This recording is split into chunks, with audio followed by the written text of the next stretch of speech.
Hi everyone, hope you're well. This is Russ Douglas 222 again, and this video accompanies my article in May's issue of Airgun World magazine. Just going to talk you through my FX Wildcat, which I haven't used for a while, but my 22 FAC bottle pup is away getting the regulator tuned upwards by the techs at Sportsman Gun Centre, ready for doing some slug testing and heavyweight pellet testing for comparative purposes. So I'll get that back soon, and then I'll bring you some more articles and videos on that, because I'm looking forward to seeing how the slugs perform downrange and how heavy pellets compare as well. I'll bring the camera around in a second and show you some close-ups, because we have a torch with variable power, although in this instance, for the time being, I've set it up with a 940nm IR pill for covert surveillance of rats. So we have my FX Wildcat Mark 1. This is 4 inches shorter than the original because it's been shortened and tuned by fectivetuning. It's very, very quiet, very accurate, very consistent, does everything you need. And it's extra short because, as you know, I wear the rifle hanging around my neck via a sling when I'm out and about. So I've got this set up with a few changes. The lasers are still intact, the pair of Picatinny muzzle lasers for close range targeting of rats. There's a few changes, like I'm currently trialing a multi-pill IR torch, and I'm also trialing, this is a 45-degree offset bracket, which I'll show you a close-up of in a second, holding a ball joint pivot bracket for the torch, so it keeps the torch off the line of the Pard's sight, so it's not obstructed. And by using the torch, one Pard battery will last most of the night. I'm also now using the Eagle Vision Cam 108 MOA adjustable mount, so you'll see some footage of me adjusting the scope position via the mount. So this fella is now pop-on zeroed for 30 meters, and because the 108 MOA mount has lifted the Pard a few millimeters, I think from bore to the line of sight of the Pard is now 80 millimeters, 81 millimeters. The primary zero is 30 meters, but lifting the Pard has made the secondary zero about 19 meters, which by pure coincidence is where I set up my initial zero on this night in question on the new permission. I had high hopes of lots and lots of rats, but when I got there I discovered someone had shot 5 rats in the hay barn in the afternoon before I'd arrived. So I think the rats were keeping their heads down while I was there. Plus there's a herd of award-winning cattle in the shed, not quite ready for spring pastures yet. They will be soon, and I'm not shooting rats when they're too close to livestock, obviously. So I'll show you the close-up of the 108 MOA and the red shot focus lever I'm now using. I didn't have my Shader 8 compact adjustable iris sunshade on because this was a nocturnal session after dark. So although there weren't many pests to be shot on this particular night, I will be back, and in the meantime I'll show you the kit. So it's very difficult to target close range, fast moving vermin through the Pard, with the minimum focus being 8 mag. So for anything within about 10 meters, I use the muzzle lasers. You just take care not to scare off the vermin by sort of dazzling them, but the pellet strikes in between the two lasers and it's very effective. Here on the side of the Wildcat, fastened with a Velcro strip, this is the remote control for the T18 Artemis torch I'm currently testing for pest control. I have a standard Picatinny 45-degree clamp from Amazon, and then on top of that I've got the X-Night from Custom Hunting, and this is basically finger adjustable via the wing nut. If I loosen this off, it's a ball joint within the clamp. It's also got a Picatinny QD. I mount this on the Wildcat's rail such that I can reach forward, adjust the Pard's focus, reach the torch's master on-off switch. Once it's on, the remote control here can be used to decrease, increase the power of whatever pill you're using and pop the power on and off. So for daytime use, we have the short version of the Shader 8 adjustable sunshade that clamps onto the Pard via this Jubilee clip style enclosure, and then you've got the lever to adjust the iris So on a sunny day, you can knock it right down to here and the pard is still perfectly usable. But I don't leave this on. For nighttime use, it's better to have no shade at all and allow the maximum IR light into the objective lens. We have the focus throw lever from redshot.co.uk, which is excellent, especially when you've got gloved fingers, to allow you to fine-tune the pard's focus at night. It's quite focus fussy, so it doesn't take very much adjustment at all to focus on prey. And as you engage more distant targets, you go clockwise to focus further away. So aside from trialing different pills, why am I using add-on IR when I've got a Pard FX008LRF? Well, I'm currently trialing external add-on IR because with one of these, particularly in this case with the IR 940 pill, the IR torch is completely covert, virtually no red glow at all to alert your targets, and the Pard's battery will last virtually all night. With me being a YouTuber, I don't want the interference either that comes when the Pard's battery is down to 1 bar. And I don't want to be keeping an eye in the eyepiece looking for the battery getting down to 1 bar. I want to be concentrating on what I'm doing, where the pests are, and obviously not falling over. So you'll see here I have the Eagle Vision Cam 108 MOA mount. Although it does raise the Pard about 5.5 mil over the original Pard mount, the adjustment has meant the reticle is on -x-24, y is about 4, I believe. So the reticle's almost perfectly centered, and that's while zeroed at 30 meters. Because of the extra height, the secondary zero is, rather than being 13 meters, is more like 19 meters. So you have to be aware of your holdover between 0 and 19 meters, especially between 10 and 19 meters, because below 10 meters, as you've seen, I'll use the lasers. I've just weighed the whole setup and everything, including the Pard batteries, the T18 batteries, mount, the 45-degree mount, and 7 fully loaded magazines, sling, adjustable butt pad, everything. It's 10 pounds or 4.5 kilos in what is obviously a very compact package. So here you can see the whole setup, from the pair of muzzle lasers, the T18 torch offset from the line of sight, thanks to the 45-degree bracket and the ball socket bracket, and then we have the Pard itself with its focus throw lever. One very functional package.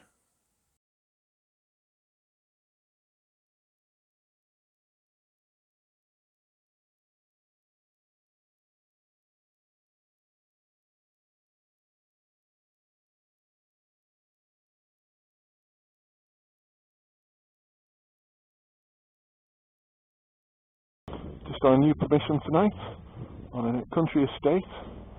You see lots of animals lighting up.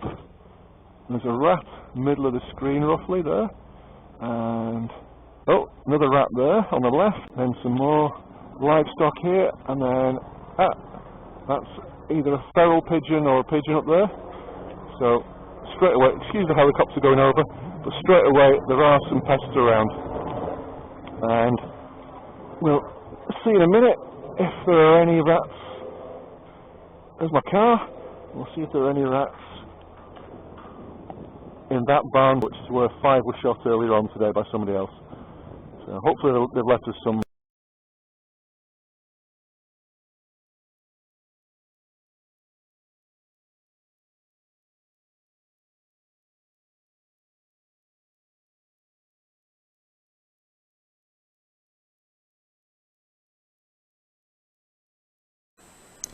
Right, I've got IR on, and over there is my target.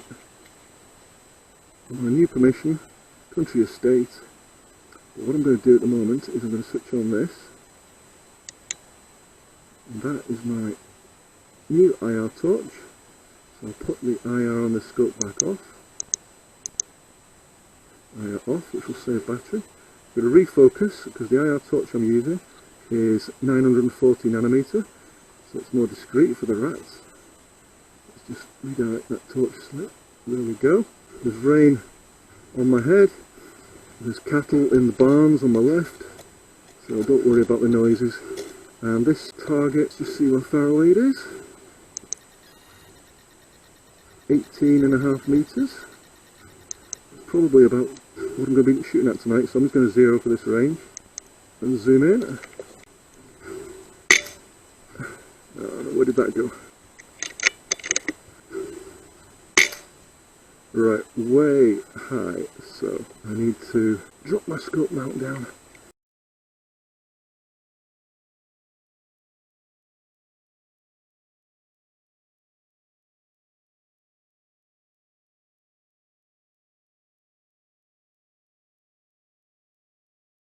What I'm going to do now is, right, I'll loosen that a bit too much.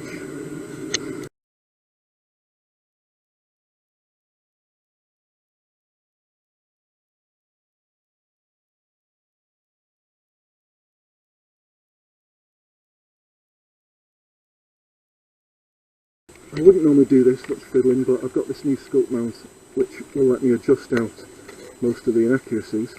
So, right. That's lower this time.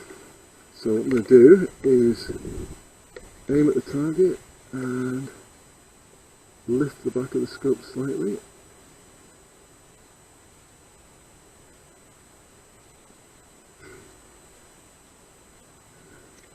See if that'll...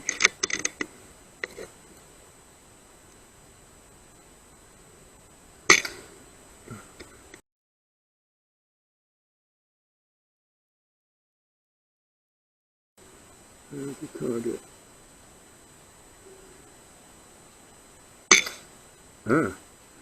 Right, that is very close. So without touching anything,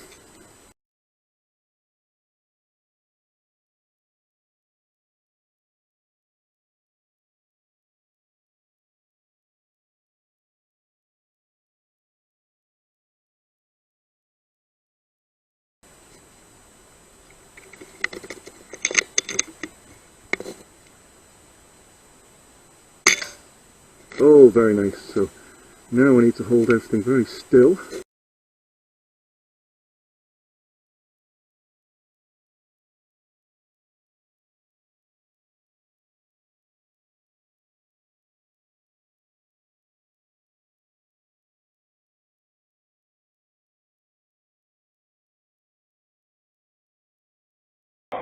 Oh, ratty's moving left to right. The rain's getting heavier, but I've now zeroed at 19 metres. And hopefully I'm going to get that rat and that pigeon first. I can't record the sound on the pad anymore because I've just put the cap over the memory card slot. Oh, there's a second rat over there. So, hopefully there's going to be some decent pickings. Oh! That rat's running right towards me here.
I'm just sitting down in the barn here, out of the rain, right where the crosshairs are. We just spotted a rat, but it's just ducked its head back in. If I pop the lasers on, you can see that the lasers are just about spot on, more or less, for that range. But that also tells you the holdover at this range, because the scope's 0 to 18 metres right now. I don't even need both lasers on, I can have just one on. The pellet will go at the elevation of the laser dot, but windage wise it'll be on the vertical crosshair. If that rat reappears, I'll pop it. Right, I'm recording again. This time I have aligned the IR with the point of aim. I just saw a rat through the thermal. I'm obviously not going to take any shots too close to these cows, but there's a rat around about focus. I'm just going to watch this spot for a minute and see if this rat reappears. Let's just check the range as well. I'm obviously not going to shoot this as one of these wind gusts. 25 metres. So I'll have to have a little bit of holdover.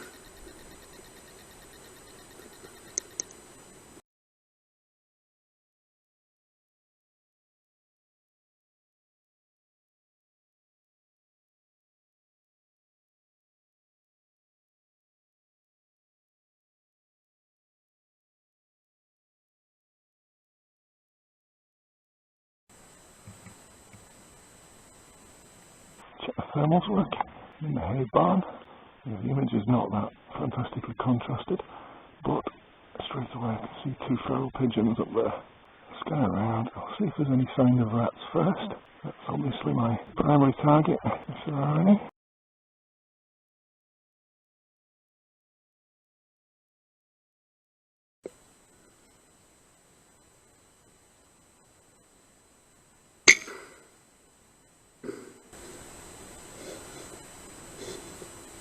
Oh, the one's on the roof there. Well, that's a little bit further away. 32 metres. What I'm going to do is get a bit closer, because until I reset my 30 metre zero, I'm not confident where a 19 metre zero will strike at 32 metres. I'll get a bit closer first. Solid position. Just move over to the bales. So, 23 metres, that's close enough for a 19 metre zero.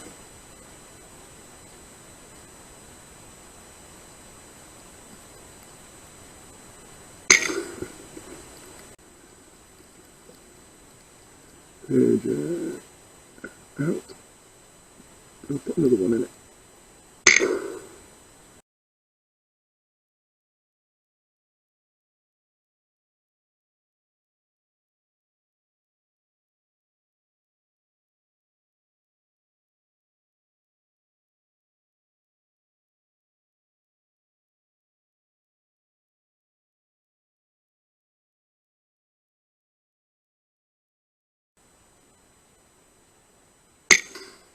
Oh, that's very close. In fact, try for 3 in the same hole. Brilliant. Hi there everyone, and don't forget to check out the UK Night Vision Forum. Link down below for all that's new in the UK and international night vision world. And there's the Thermal Hunting Forum. In addition to the screen coming up, showing you the videos I have coming up very soon, I'm also about to get back my FX bottle pop, having had the reg tuned by the boffins at Sportsman Gun Centre. So I'll have a video within the next week or so showing whether or not the FX bottle pop can fire slugs, because it doesn't seem like it'll go as powerful as I'd like. We'll see how it goes with the bench rest testing, and you'll hear it here first. Thanks very much for watching. Stay safe, enjoy your shooting.